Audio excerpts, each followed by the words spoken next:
중세 시대에는 사람들의 모든 관심이 신에게 집중되어 있었습니다. 모든 것이 신 중심이었습니다. 인간의 권리나 인격, 인간의 자기 주장은 있을 자리가 없었습니다. 그런데 교회사를 돌이켜보면 그렇게 인간은 도외시되고 신 중심으로 모든 게 신께 집중되어 있던 그 중세야말로 신앙적으로는 암흑의시대에 있습니다. 이건 참 아이러니입니다. 그런 중세에 종교 개혁이 일어납니다. 마르틴 루터가 비텐베르크 성당에 95개조 반박문을 갖다 붙입니다. 그 이전 같으면 그런 것이 그 조그만 성에서 끝나버리고 말 일이 구텐베르크가 인쇄소를 발견하고 그리고 중국에서 종이가 전래돼서 종이의 인쇄술로 그 95개조 반박문이 인쇄가 돼서 짧은 시간에 수많은 지역으로 이 마르틴 루터의 95개조 반박문이 많은 사람들에게 전달되고 있게 됩니다. 그래서 종교개혁이 가능하게 되었습니다. 중세는 봉건제 신분주의 사회입니다. 봉건 영주가 있고 기사가 있고 농사를 짓는 농민이 있고 그리고 밑에 노예들이 있고 이 신분은 바뀌지 않습니다. 옛날 양반은 양반, 상놈은 상놈 그런 것처럼. 그럼 그 중세에 이 모든 신분제가 붕괴되고 인문주의 그리고 르네상스의 붐이 일어나면서 중세는 끝나고 근대가 됩니다. 사람들은 그때 천지가 개벽하는 줄 알았습니다. 하늘과 땅이 바뀌는 줄 알았습니다. 놀라운 변화였습니다. 그리고 세월이 흘렀습니다. 근대에 사람들은 모든 물건을 거의 집에서 가내 수공업으로 만들어서 팔았던 때에 산업혁명이 일어났습니다. 공장이 만들어지고 물건을 집에서 하나 둘 만들어 파는 것이 아니고 대량 생산하게 되었습니다. 전기기관차가 발명이 되고 방직공장에서 수많은 엄청난 물건들이 짧은 시간에 대량으로 생산돼서 막 팔려나가기 시작합니다. 그래서 근대가 무너지고 현대 산업사회가 시작이 됩니다. 현대 산업사회 이전에 수백 년 걸렸던 것이 수십 년 만에 다 이루어지고 점점 세상이 빨리 진행이 되면서 현대 지식정보사회에는 IT 혁명, 인터넷 혁명이라고 하는 시대에 우리가 살고 있습니다. 이전에는 수십 년 걸렸던 변화가 불과 일주일 사이에 나타나기도 합니다. 어제 어떤 프레임이 오늘은 90프레임이 되어서 새로운 프레임이 되는 그런 시대에 우리가 살고 있습니다. 근래에 AI 인공지능에 의해서 사회에 도대체 놀라운 일들이 생기고 있습니다. 챗 GPT 전문가보다도 더 짧은 시간에 더 많은 것들을 대답해 줍니다. 빙이나 바드 같은 이런 검색 기구를 통하면 개인의 신상 정보가 낱낱이 드러납니다. 저같이 별로 평범한 사람도 유병열 목사 딱 치면은 지방에서 지방의장 당선된 것부터 포함해가지고 교회 통합했던 거 이력이 쫙 나옵니다. 조금 더 자세히 들어가면 제가 대학원 석사 논문 썼던 논문 제목까지 다 뜹니다. 의사에게 가서 아무리 물어봐도 의사가 이것저것 검사해보고 잘 모른 것 같아서 또 다른 의사를 찾아가 보는데 이 챗 GPT를 통해서 검색 엔진을 통해서 물어보면 의사는 전문가보다도 더 자세하게 더 많이 알려줍니다. 이제는 사람 얼굴을 인식을 해가지고 사진 하나를 딱 띄워놓고 프로그램을 접목을 시키면 내가 텍스트만 치면 글자만 치면 그리고 딱 엔터키를 누르면 내 얼굴을 가진 또 다른 내가 말을 하고 사람들과 소통을 합니다. 더 발전이 되면 정말 똑같이 생겨서 연예인들은 그런 피해도 봅니다. 하지도 않은 말, 가지도 않은 곳에서 하지도 않은 일을 했다고 유튜브 포함해서 많은 곳에 유포되어서 사람들이 아무개가 뭘 했대 소문이 삽시간에 퍼지지만 그거 나 아니라고 그러고 여기 증거가 있는데 무슨 말 하느냐고 하는 그런 시대에 우리가 살고 있습니다. 여러분, 세상이 너무나 눈 깜짝할 새에 확 바뀔 때, 이전과 너무 다른 새로운 세상이 펼쳐질 때 사람들은 두 가지 반응을 보입니다. 중세 때 오직 모든 것은 교황에 집중되고, 교황은 우리 평범한 인간이 아니고 교황은 완벽한 사람이다, 실수가 없는 사람이다, 신적인 존재다. 그랬더니 교황이 아니다, 교황도 인간이다, 교황도 오류가 있다, 교황도 잘못이 있다. 사람들은 충격을 받았습니다. 어떻게 이런 일이? 그러나 그렇게 종교 개혁이 됐고, 그를 통해서 혹자는 교황의 권위가 실추되고 로마 교황청이 절대적인 것이 아니고 오류가 있다는 걸 알고 하나님을 믿는 신앙에서 멀어지고 인간의 권리를 주장하고 인간의 자기 주장을 더 높이 올려놓고 신적인 관심, 하나님을 향한 그 갈망을 점점 무시하고 신앙에서 멀어지는 사람이 있습니다. 그런가 하면 오히려 더 인문주의 학자들의 주장하는 것이나 르네상스의 모든 기운을 담아서 성경으로 돌아가서 오직 말씀, 오직 은혜, 오직 믿음으로 하나님을 이전보다 더 신실하게, 더 가까이 체험하고 경험한 사람도 있습니다. 근데 산업혁명도 마찬가지고 오늘 우리가 살아가는 IT 혁명 시대도 마찬가지입니다. 아무리 세상이 변하고 천지가 뒤바뀌어도 하나님의 말씀은 진리고 변함이 없다는 이 유일한 사실에 하나님을 더욱더 신뢰하고 모든 것이 다 바뀌어도 하나님만큼은, 하나님의 말씀만큼은 변함이 없다는 진리란 걸 붙잡고 믿음이 더욱더 공고해진 사람이 있는가 하면, 조그만 세상이 바뀔 때 조그만 지식이나 정보, 알량한 그것 가지고 자기의 불경건과 자기의 불신앙의 변명거리로 삼는 사람도 있습니다. 그래서 우리는 우리에게 주어진 모든 지식들, 정보들, 자유들을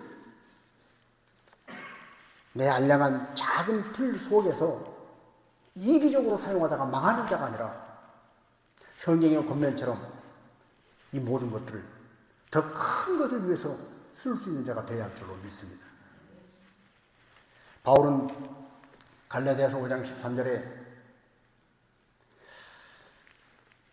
자기에게 주어진 자유를 나를 위해서 쓰지 말고, 즉 우리에게 주어진 모든 자유를 우리 몸뚱아리 하나를 위해서만 쓰지 말고 하나님의 영광을 위하고 다른 사람을 위하고 더 큰 것을 위해서 쓰는 자가 되라고 권면합니다. 고린도전서 9장 19절에는 내가 모든 사람에게서 자유하나 그러나 모든 사람에게 스스로 종이 되었다고 고백을 합니다. 여러분, 우리가 새로운 지식을 얻고 정보를 얻고 어떤 경험을 할 때 그 정보와 지식과 경험 테두리 안에서 그걸 나의 유익만을 위해서 내게 주어진 자유야, 내 거야, 내 마음대로 할 거야, 나를 위해서 쓰는 자유로만 사용할 때 우리는 거만해지고 우리는 철저하게 이기적이 되어지고 하나님과 멀어집니다. 그러나 하나님이 내게 부어주신 은혜, 공급해 주신 지혜, 지식, 모든 그 정보들을 나 몸뚱아리 하나만 위한 것이 아니라 다른 사람을 위한 이타적인 것으로, 사회를 위한 것으로, 하나님의 영광을 위한 것으로 쓸 때 그것은 참으로 귀한 것이 되는 줄로 믿습니다. 이스라엘 민족은 하나님께 선택받은 민족이었습니다. 그들은 하나님이 우리를 택했어, 우리 민족을 택했어, 대단한 자부심을 가지고 살았습니다. 그런 그들이 가나안 땅에 정착하고 하나님이 우리에게 주신 땅, 그 땅에 정착해 살 때 하나님이 실로라고 하는 곳에 하나님의 이름을 두겠다고 약속을 하십니다. 자, 우리 예레미야서 7장 12절 말씀을 다시 한번 읽습니다. 너희는 내가 처음으로 내 이름을 둔 처소 실로에 가서 내 백성 이스라엘의 악에 대하여 내가 어떻게 행하였는지를 보라. 실로. 실로라는 것은 하나님께서 처음으로 하나님의 이름을 분초소다. 실로에는 하나님의 이름이 있었습니다. 하나님의 영광이 있었습니다. 이스라엘 민족의 특권이 그곳에서 보여졌습니다. 우리는 하나님께 택한 백성이야. 택한 받은 백성이야. 이 실로에는 하나님의 영광이 있어. 하나님의 법궤가 있어. 하나님의 말씀이 있어. 대단한 자부심을 가졌습니다. 그러나 그 특권과 자부심과 그 모든 것들을 이스라엘 민족이 하나님께만 영광 돌려야 할 그 영광을 자기 도치에 의해서 자기 영광으로 삼을 때 그들은 더 이상 마음 중심에서부터 하나님을 찬양하고 하나님을 경배하는 것이 아니라 껍데기로, 형식으로 인간의 어떤 전통과 제도와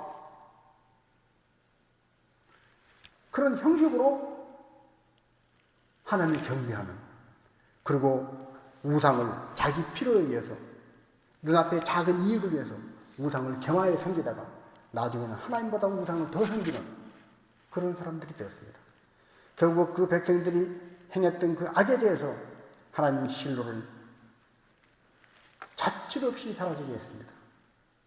지금도 이스라엘 성지순례를 가면 하나님의 이름을 처음 두셨던 그 초소인 실로가 과연 어디인가? 학자들도 명확히 이곳이라고 단정 지을 수 없습니다. 어디가 실로의 그 영광이 있던 자리인지 알 수가 없습니다. 대충 이 지음이라고 생각하는 그 실로에 가보면 모든 것은 다 사라지고 없어지고 바람이 불면 먼지만 일어나는, 흙먼지만 일어나는 그런 황량한 곳이 되고 말았습니다. 일평생 인생을 정말로 멋지게 찬란하게 대단하게 살아도 하나님의 영광 없이 자기 만족을 위해서 산 자리가 바로 실로와 같이 그런 최후를 맞이하게 되는 것입니다. 그래서 하나님은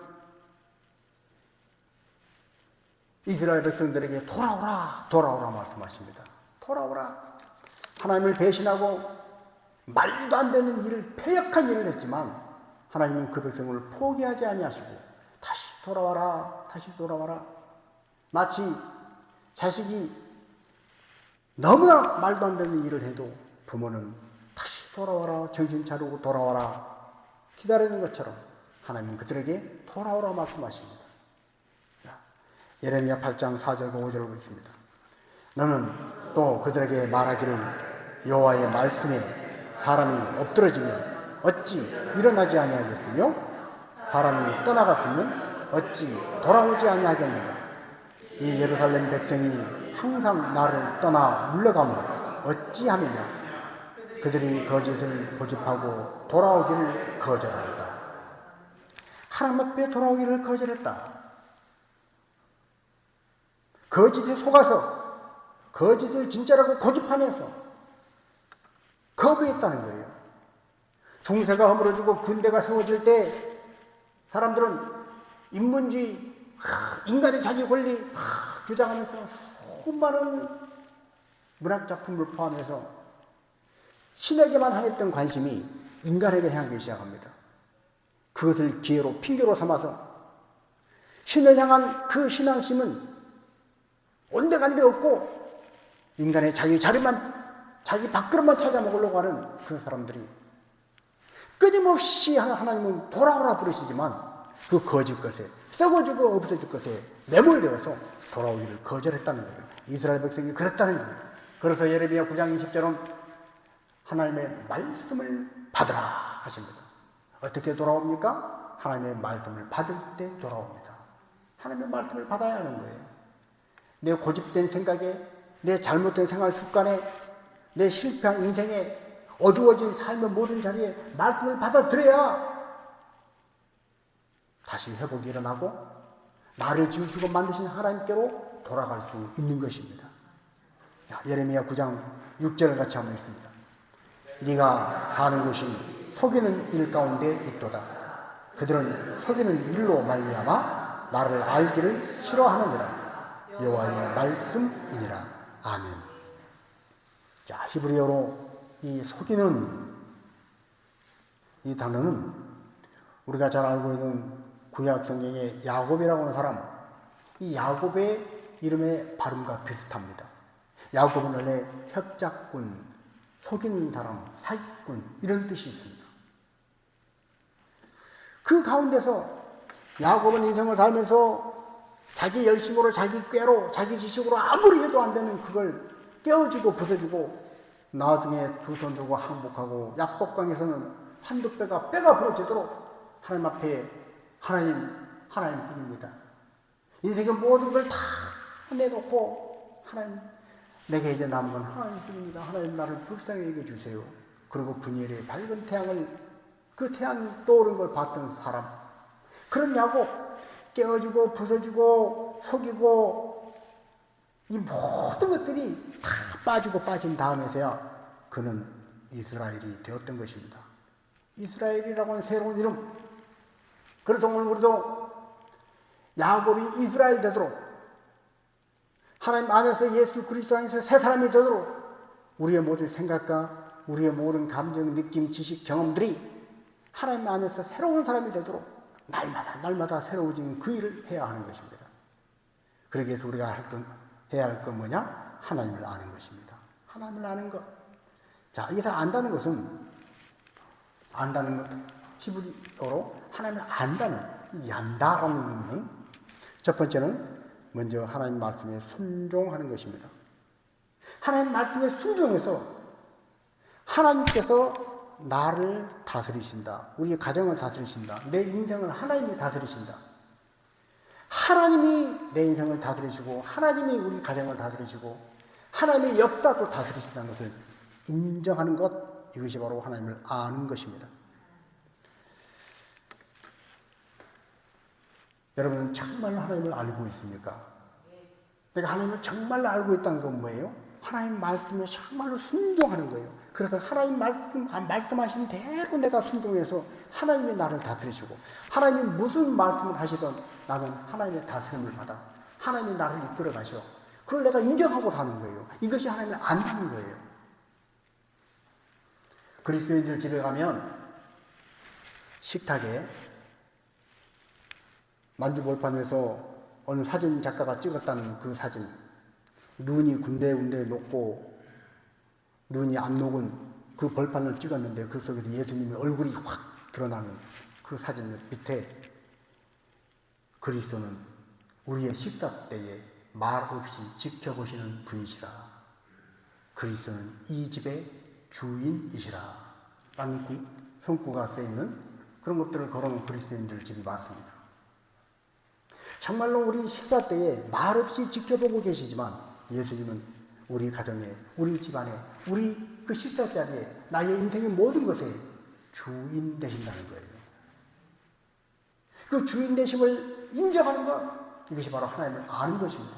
하나님을 아는 사람은, 예수님을 아는 사람은 그렇게 예수님을, 하나님을 인생의 최고의 우선순위, 맨 앞자리에 세우고 주님이 나의 주인 되심을 인정하는 거예요. 그리스도가 나의 인생의 주인 되신 것을 인정하는 거예요. 요즘 우스갯소리로 그런 말이 있더라고요. 집안에서 누가 제일 우선가는 절대 권력자냐. 가정마다 누가 제일 으뜸가는 권력자예요? 옛날 한 100년 전만 해도 집안에 누가 제일 권력자예요? 제일 나이 많으신 할아버지, 수염 긴 할아버지가 하고 헛기침 한번 하면 집안의 모든 일이 교통정리가 싹 됩니다. 지금 누가요? 어린 자녀가 권력자라는 거예요. 어린 아들, 딸, 어린 애들한테 모든 것이 맞춰져서 절대 권력자가 애들이에요. 그리고 그 다음 당서열 2, 3위, 4위 쭉 가다가 애완견이 또 몇 일을 하고 마지막에 남편이 있다는 거예요. 그런 우스갯소리가 있습니다. 여러분, 우리 인생에 예수님을 우리 인생에 몇 번째 우선순위에 두고 있습니까? 정말로 예수님이 내 인생의 주인이십니까? 범사에 그를 인정하라. 범사에 여호와를 인정하라. 그리하면 그가 너의 길을 지도하시리라. 우리가 정말로 범사에 하나님을 인정하고 있습니까? 예수님이 나의 주인 되심을 인정하고 있습니까? 가장 앞자리에 예수님을 주인으로 절대 주권의 가장 앞자리에 모시고 있습니까? 내 생각도, 내 삶의 스타일도, 시간을 쓰는 것도, 돈을 쓰는 것도, 내 인생의 계획도 하나님이 주인이십니까? 예수님이 주인이십니까? 이 질문 앞에 우리는 정말로 깊이 묵상하고 그렇습니다 하고 인정하는 자가 되어야 할 줄로 믿습니다. 그러기 위해서 우리는 우리 안에 계획이 일어나야 합니다. 중세의 그 말도 안 되는 신분제 그것이 무너지고 인간이 자기 자리를 찾아줬던 근대사회가 개봉하도록 만들었던 그 인문주의, 르네상스, 종교 개혁처럼 우리 안에 계획이 일어나야 합니다. 근대의 그 여러 가지 궁핍했던, 어려웠던, 힘들었던 그것이 산업혁명을 통해서 풍성한 물자로 많은 사람들이 일자리를 찾고 굶어 죽지 않고 가난이 물러가고 그리고 현대 산업사회가 임한 것처럼 우리 안에 사는 혁명보다 더한 혁명이 일어나야 합니다. 그 혁명은 바로 성령혁명입니다. 오늘이 성령 강림 주일입니다. 성령님이 내 안에 오셔서 내 생각도 마음도 모든 가치관도 새롭게 개혁을 일으키는 성령의 혁명이 일어나야 우리는 진정 하나님을 아는 자가 되는 것입니다. 그래서 우리는 내 인생의 모든 왕좌를 내가 주인 됐던 그 자리를 하나님께 내어드리고 주님 제가 잘못했습니다. 제가 주인 되어서 살아왔는데 내가 내 영광 취하고 실로의 그 영광을 내 자기 만족에 취해서 자기 영광에 취해서 실로가 햇밭되도록까지 흙먼지만 날리는 그런 곳이 되도록까지 어리석게 행했던 그 이스라엘 백성과 같이 행하지 아니하고 오늘 나는 하나님을 내 인생의 주인으로 예수님이 내 인생의 첫 번째 우선순위로 모시기를 원합니다. 성령님의 감동을 받고 성령님을 모셔드리고 성령님이 주장하신 대로 그렇게 내 생각도 마음도 가치관도 내 말도 모든 삶의 선택과 결정도 성령의 충만에 의해서 새로워져야 하는 것입니다. 그렇게 새로워진 사람은 인생을 살아가면서 무엇을 자랑하고 살까요? 자, 예레미야서 9장 23절 24절입니다. 23절 24절 말씀 여호와께서 이와 같이 말씀하시되 지혜로운 자는 그의 지혜를 자랑하지 말라. 용사는 그의 용맹을 자랑하지 말라. 부자는 그의 부함을 자랑하지 말라. 자랑하는 자는 이것으로 자랑할지니 곧 명철하여 나를 아는 것과 나 여호와는 사랑과 정의와 공의를 땅에 행하는 자인 줄 깨닫는 것이라. 나는 이 일을 기뻐하노라. 여호와의 말씀이니라. 아멘. 여러분, 하나님 아는 것이 우리의 자랑거리가 되어야 한다는 거예요. 하나님 아는 것은 뭐라고 그랬죠? 하나님 말씀에, 하나님의 음성에 내가 순종하는 거예요. 내 경험, 내 지식, 내 계산이 아니라 말씀에 순종하여 가는 거예요. 그리고 그 순종을 통해서 내가 인생의 행복과 불행, 성공과 실패, 살고 죽는 모든 것은 하나님께서 통치하신 것이다. 하나님이 다스리신 것이다. 우리 가정이, 우리 자녀들이, 내 인생이 하나님의 다스림 안에 있다. 하나님이 지배하시고 하나님이 통치하신다. 그걸 인정하는 거예요. 이것이 안다는 거예요.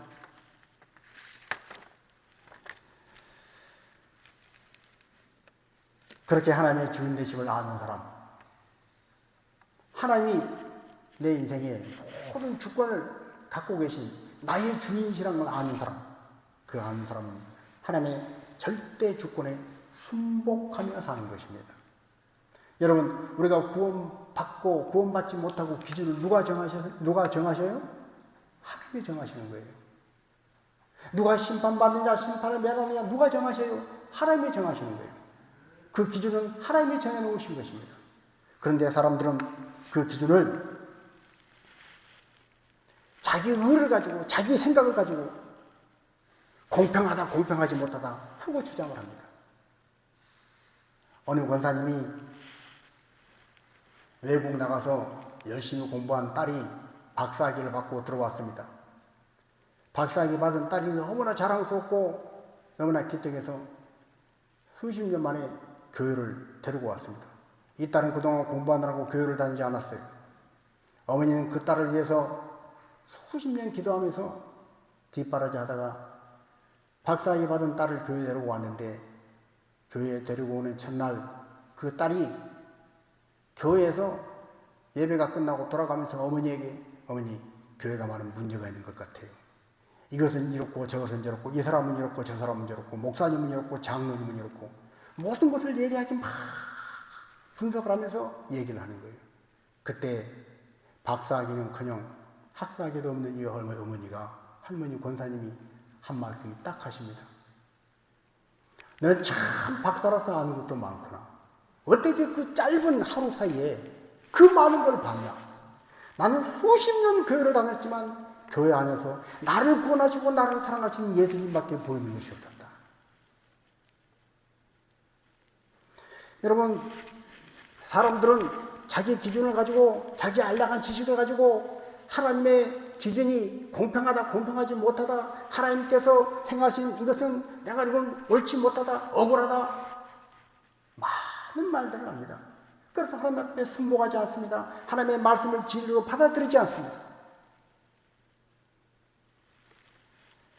고린도전서 1장 26절, 29절 같이 하면 있습니다. 형제들아, 너희를 부르심을 보라. 육체를 따라 지혜로운 자가 많지 아니하며 능한 자가 많지 아니하며 문벌 좋은 자가 많지 아니하도다. 그러나 하나님께서 세상에 미련한 것들을 택하사 지혜 있는 자들을 부끄럽게 하려 하시고, 세상에 약한 것들을 택하사 강한 것들을 부끄럽게 하려 하시며, 하나님께서 세상에 천한 것들과 멸시받는 것들과 없는 것들을 택하사 있는 것들을 폐하려 하시나니, 이는 아무 육체도 하나님 앞에서 자랑하지 못하게 하려 하십니다. 아멘. 아무리 뛰어난 인간이라 할지라도, 아무리 똑똑하고 아무리 잘생기고 아무리 능력이 출중한 사람이라 할지라도 하나님 앞에서는 자랑하지 못하게 하려 하십니다. 아무리 똑똑하고 모든 지식을 다 안들 하나님의 지혜 앞에서 그 지혜가 무슨 빛을 발하겠습니까? 아무리 예쁘고 아무리 강하고 아무리 튼튼한들 하나님의 능력 앞에, 천사의 그 아름다움 앞에서 어떻게 인간의 아름다움과 인간의 그 능력이 갖다가 견줄 수 있겠습니까? 사람들은 교회를 다니는 사람들을 핍박하면서 얘기합니다. 교회는 심약한 사람들이나 다니는 데야. 의지가 약하고 심약한 사람들이 교회 가서 의지하려고 다니는 거예요. 교회는 아편에 중독된 것처럼 종교에 중독된 사람들이나 다니는 것이야. 그렇게 얘기를 합니다. 그리고 교회에 가면 남자보다 여자가 더 많다. 그래서 말하기 좋아하는 남자들은 교회는 여자들이나 가는 데야. 그리고 얘기했던 때도 있었습니다. 여러분, 근데 가만히 생각해 보십시오. 천국에서 천사들이 모여서 이런 말을 한다고 상상할 수 있을까요? 야, 큰일 났다. 교회만 어떻게 남자들은 안 오고 여자들만 많이 오냐. 아이고, 천국에 남자가 부족하라. 남자를 더 끌어야 되겠다. 그럴까요? 아니, 한번 솔직하게 생각을 해보세요. 천국에 남자가 부족하니까 교회 남자들 많이 나오게 해야 되고 막 그것이 하나님의 고민이고 천사들이 막 바쁘게 움직여야 될 일이 될까요? 성경은 뭐라고 얘기합니까? 이 생리적인 남자와 여자의 구분이 영원한 세계에서 의미가 없다는 거예요. 그때는 장가 가는 것도 없고 시집 가는 것도 없고, 거기서 무슨 남자가 부족해 여자가 더 와야 돼. 아무런 문제가 될 게 없어요. 사람들은 자기 기준으로 이렇게 저렇게 하나님의 기준이 잘못됐다고 불만을 가지고 불평하고 원망을 합니다. 그러나 온 우주 만물을 창조하신 하나님의 능력은, 하나님의 오묘하신 지혜는 그 누구도 핑계할 수 없는 로마서 1장의 말씀처럼 그러므로 누구든지 핑계하지 못할지니라. 오늘 우리가 인생을 살아가면서 남자가 아닌 여자로 태어난 것 때문에 권리를 인정받지 못하고, 불과 우리나라도 몇십 년 전만 해도 아들은 학교 보내고 딸은 학교 보내지 않는 그런 때가 있었어요. 그때를 살아왔던 분들은 참 그 시절이 슬프고 억울하기까지 합니다. 저는 가끔 그런 생각을 합니다. 우리 연세 많으신 권사님들, 제가 80이 되면, 제 나이가 80이 넘으면 그때 우리 권사님들이 땅에 안 계시겠죠. 그때 많이 그리울 거예요. 그때 나이 많으신 권사님들이 이렇겠구나. 이렇게 몸에 근력이 빠지고 힘이 없고 어렵고 힘들었겠구나. 그럼에도 불구하고 그렇게 와서 기도했구나. 그럼에도 불구하고 그렇게 와서 하나님 앞에 와서 예배했구나. 그럼에도 불구하고 하나님의 교회를 위해서 작은 봉사라도 기쁨으로 하려고 그렇게 열심을 했구나. 저는 그리울 거예요. 그분들의 신앙, 그분들의 믿음이 그립다 할 때가 올 거예요. 여러분, 우리 권사님들은 불과 몇십 년 전 여자가 어디서 그런 말을 듣는 세상에서 살았습니다. 여자가 어디서? 그래서 많이 억울합니다. 많이 분하고 많이 정말로 손해를 본 것 같습니다. 그래서 이제 좀 요즘은 여성 상위 시대가 됐다고 그러잖아요. 여자의 권리를 더 막. 그래서 심지어 그런 말을 하는 사람이 있습니다. 딸을 낳은 사람은 금메달인데 아들만 낳은 사람은 은메달, 동메달도 안 되고 목메달이라고 그런 말이 있는데, 여러분,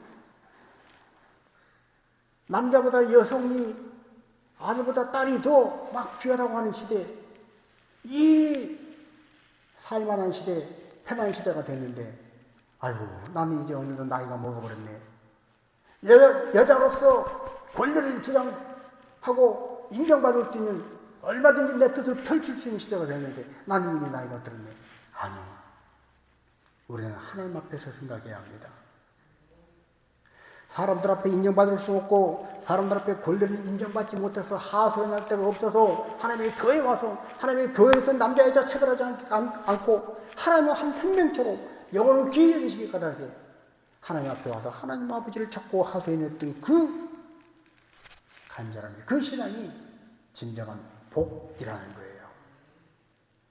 남자로 태어나서 한 세상 멀찍이 내 하고 싶은 대로 멋지게 행하고 하나님 앞에 간 사람보다 여자로 태어나서 다 무릎 꿇고 하나님 앞에 기도할 수밖에 없었고 하나님의 은혜를 간구할 수밖에 없었던 그 약함이 진정한 복이라는 것입니다. 오늘 우리는 진실하게 한번 고백해 봐야 됩니다. 세상의 사람들은 똑똑한 사람, 힘 있는 사람, 잘난 사람, 멋진 사람, 가진 사람은 성공자라, 복이라 생각을 합니다. 그러나 성경은 하나님을 주인으로 삼고 약하지만, 부족하지만 때로는 어리석기가 달게 하나님을 의지하지 않고 살 수 없기가 달게 하나님을 찾은 그 사람을 참으로 복되다 하는 것입니다. 여러분, 하나님 앞에 가서 오늘 우리 신체에 어떤 기능이 마비가 되어서 장애가 있어서 우리가 불구의 몸으로 산다 하더라도 하나님 앞에 가면 여상히 부활 채로 회복될 줄로 믿습니다.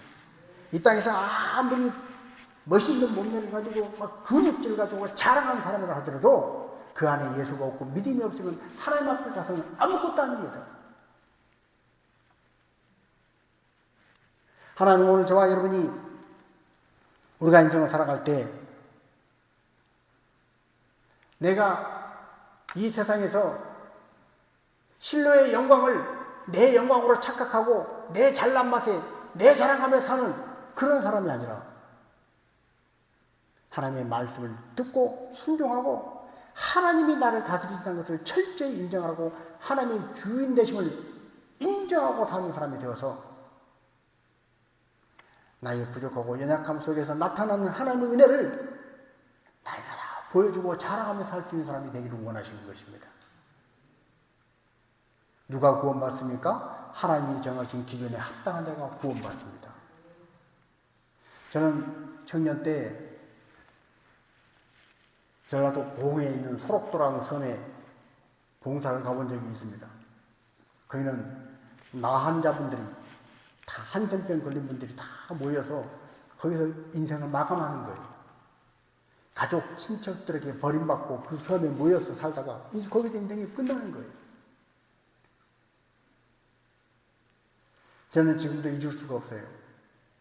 교회 본당에서 청년들이 자리를 펴고 자는데 새벽 2시, 3시에 벌써 문을 열고 성도들이 기도하러 오는 거예요.